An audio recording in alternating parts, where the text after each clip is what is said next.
النهاردة أول يوم لينا بعد ما نقلنا وقررنا ننزل نكتشف سبرينغ سو، الكوميونتي بتاعنا المميز من إعمار كوميونيتيز.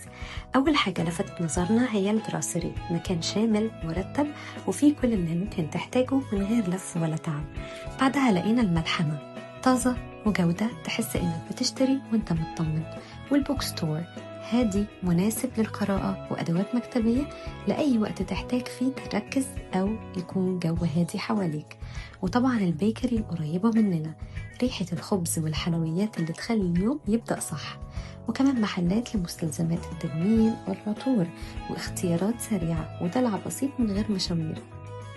وفي نفس المكان عيادة وراحة وأمان وسينما نختم بيها اليوم على مزاج عالي ومن غير ما نطلع برا الكوميونتي. كل ده وأكتر هو معنى إعمار كوميونيتيز، مش بس مكان نعيش فيه، ده حياة كاملة كلها تفاصيل قريبة وسهلة.